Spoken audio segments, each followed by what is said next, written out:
ഇന്ന് രണ്ടാമത്തെ വളം കൊടുക്കുകയാണ്. ഒന്നാമത്തെ വളം കൊടുക്കുന്നതും മുളപ്പിക്കുന്നതൊക്കെ ഉൾക്കൊള്ളിച്ചു കൊണ്ടുള്ള ഒരു വീഡിയോ മുമ്പ് അപ്ലോഡ് ചെയ്തിട്ടുണ്ട്. 3 പ്രാവശ്യമെങ്കിലും നമ്മൾ വളം കൊടുക്കണം നല്ലതുപോലെ. എന്നാൽ പിന്നീട് നമ്മൾ സ്ലറിന്നൊക്കെ ഒഴിച്ചു കൊടുത്താൽ മതി. അപ്പോൾ ഇന്ന് കൊടുത്ത വളം ഏതാണെന്നുള്ളത് പരിചയപ്പെടുത്തുക എന്നുള്ള നിലക്കാണ്. നമുക്കിന്ന് കുറച്ച് പച്ചക്കറിയും പയർ പറ്റ കുറവാണ് ഇന്ന് കിട്ടിയിട്ടുള്ളത്. വെണ്ടക്ക 8-10 കിട്ടിയിട്ടുണ്ട്. ഒരു ചെറിയ ഫാമിലിക്കൊക്കെ ഇതൊക്കെ ധാരാളം തന്നെയാണ്. ഒരു കാക്കിലാവും പയറും 8-10 വെണ്ടക്കൊക്കെ കിട്ടുകയാണെന്നുണ്ടെങ്കിൽ നമുക്ക് ഒരു ദിവസത്തിന് ആവശ്യമായിട്ടുള്ളതൊക്കെ ഉപയോഗിക്കാൻ സാധിക്കും. ഇതിപ്പോൾ ഈ വീഡിയോയിൽ കാണുന്നത് രണ്ടാമത്തെ വളം കൊടുത്തതിനുള്ള ശേഷമുള്ള കാഴ്ചയാണ്. നമ്മൾ കുറഞ്ഞത് നട്ടിട്ടുള്ളൂ, നമ്മുടെ സ്ഥലത്തിൻ്റെ പരിമിതിക്കനുസരിച്ചിട്ടുള്ളത് നട്ടിട്ടുണ്ടായിരുന്നുള്ളൂ. ഇത് വഴുതനങ്ങയും അതേപോലെ തക്കാളിയാണ്. ഇത് തക്കാളിൻ്റെ ഒക്കെ ബ്രൂൺ ചെയ്തിട്ടുണ്ട്. അതിൻ്റെ ഉള്ളിൽ ഉൾക്കൊള്ളിച്ചു കൊണ്ടുള്ള ഒരു വീഡിയോ ഞാൻ അപ്ലോഡ് ചെയ്യുന്നുണ്ട്. ഇതിനൊക്കെ നമ്മൾ രണ്ടാമത്തത് കൊടുക്കാനുള്ളത്. നടുന്ന സമയത്ത് കുറഞ്ഞ വളം അതേമാതിരി അടിയിൽ കരിയിലൊക്കെ കൊടുത്തതിന് ശേഷം നമ്മൾ നട്ട് പിന്നീട് ഒന്ന് ഗ്രോത്ത് ആയതിന് വളർന്നതിന് ശേഷം നമ്മൾ രണ്ടാമത്തെ വളം കൊടുക്കുന്നതാണ് നല്ലത്. ഇതിന് എങ്ങനെ കൊടുക്കുന്നത് എന്നുള്ളതൊക്കെ ഞാൻ കാണിച്ചു തരാം. പിന്നെ ഇത് ഈ പയർ നല്ലൊരു കാറ്റൊക്കെ അടിച്ചിട്ടുണ്ടായിരുന്നു. അപ്പോൾ സമയത്ത് കുറ്റിപ്പയറാണ് നമ്മൾ മേടിച്ചിട്ടുണ്ടായിരുന്നത്. പക്ഷേ അത് മറിഞ്ഞ് വീണിട്ടുണ്ടായിരുന്നു. ഇപ്പോൾ രണ്ടാമതിപ്പോൾ കയറൊക്കെ കെട്ടി കൊടുത്തപ്പോൾ ഉഷാറായിട്ട് വന്നിട്ടുണ്ട്. അപ്പോൾ എങ്ങനെ നമ്മൾ രണ്ടാമത്തെ വളം കൊടുക്കുന്നത് പറഞ്ഞു കഴിഞ്ഞാൽ, ആദ്യത്തെ നമ്മൾ കരിയിലൊക്കെ ഇട്ടിട്ടുണ്ടല്ലോ, അപ്പോൾ അതിൻ്റെ മേലെ കുറഞ്ഞ മണ്ണ് ഇട്ടിട്ടുണ്ടായിരുന്നുള്ളൂ. ആ മണ്ണ് ഒന്ന് ചെറുതായിട്ട് ഇളക്കി കൊടുക്കുക.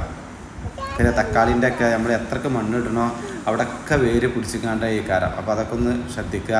പിന്നെ നമ്മൾ കൊടുക്കുന്ന വളം ഏതാണെന്ന് വെച്ച് കഴിഞ്ഞാൽ ഇത് വാമാണ്. അപ്പോൾ വേരിന് ചീയലൊന്നും ഇല്ലാതിരിക്കാൻ വേണ്ടിയിട്ട് വാമ് ആ വേരിനൂടെ അടുപ്പിച്ചിട്ട് ഇട്ട് കൊടുക്കുക. അത് നല്ലതാണ്.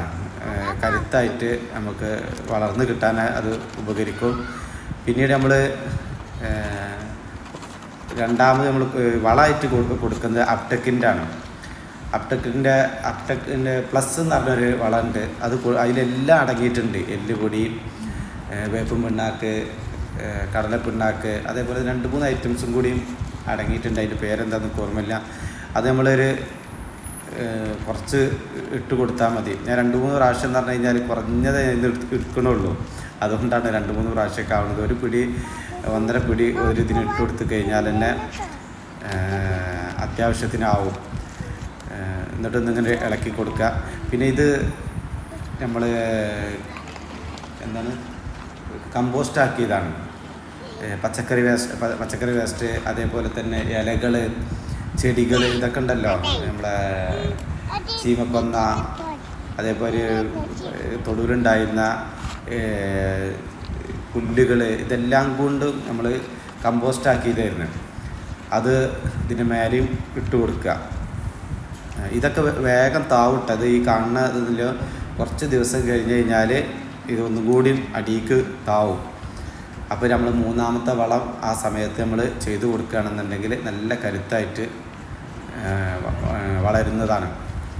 അപ്പോൾ നമ്മളത് ഇങ്ങനത്തെ വളം കൊടുക്കുകയാണെന്നുണ്ടെങ്കിൽ ഇപ്പോൾ അതിന് മുമ്പ് മണ്ണൊക്കെ നല്ലപോലെ ട്രീറ്റ് ചെയ്തിട്ടുണ്ടായിരുന്നിട്ടാണ്. മണ്ണ് നല്ലപോലെ കുമ്മായക്കിട്ട് ട്രീറ്റ് ചെയ്ത് 15 ദിവസം കഴിഞ്ഞതിന് ശേഷം ഇതിലേക്ക് കുറച്ച് മണ്ണും പിന്നെ ഞാൻ കരിയിലും ഇതൊക്കെ ചേർത്തിട്ടുണ്ട്. എല്ലാം കൊണ്ടുണ്ടാക്കിയതാണ് അതിൽ ഉൾക്കൊള്ളിച്ചിട്ടുള്ളത്. അപ്പോൾ നമ്മൾ രണ്ടാമത്തെ വളം കൊടുത്തതിന് ശേഷമുള്ള കാഴ്ചയാണ് ഇതെല്ലാം. കുറ്റിച്ചെടി കുറ്റിപ്പയറാണ് നമ്മൾ നട്ടിട്ടുണ്ടായിരുന്നത്. എങ്കിലും അത് കാറ്റത്ത് അതിൻ്റെ തൈൻ്റെ മുളൊക്കെ പൊട്ടാതിരിക്കാൻ വേണ്ടിയിട്ട് ഒരു താങ്ങോ അല്ലെങ്കിൽ ഒരു കയറുമ്മലോ എന്തെങ്കിലും ഒന്ന് പിടിച്ച് കെട്ടുന്നത് നല്ലതാണ്. എന്നാലുള്ളൂ നല്ലതുപോലെ വളരെ. അല്ലെങ്കിൽ ചിലതൊക്കെ നമുക്ക് നഷ്ടപ്പെട്ടിട്ടുണ്ട്. അതുകൊണ്ടാണ് ഞാൻ അങ്ങനെ പറയാൻ കാരണം. വെണ്ടക്കൊക്കെ പിന്നെ അങ്ങനത്തെ ഒരു വിഷയവും കാര്യങ്ങളും ഇതുവരെ വന്നിട്ടില്ല. അതേമാതിരി തക്കാളിക്കാണെന്നുണ്ടെങ്കിലും ഇനി കൊമ്പൊക്കെ ഇതാക്കി കൊടുക്കണം. ഈ തക്കാളിൻ്റെ ഒക്കെ ബ്രൂൺ ചെയ്തതിൻ്റെ വീഡിയോകളൊക്കെ ഞാൻ ഉൾക്കൊള്ളിച്ചിട്ടൊരു അപ്ലോഡ് ചെയ്യുന്നുണ്ട്. ബ്രൂൺ ചെയ്യണം, അപ്പോഴാണ് നല്ലതുപോലെ കരുത്തായിട്ട് വളരും ചെയ്യുക, ശാഖകൾ ഉണ്ടാവുക.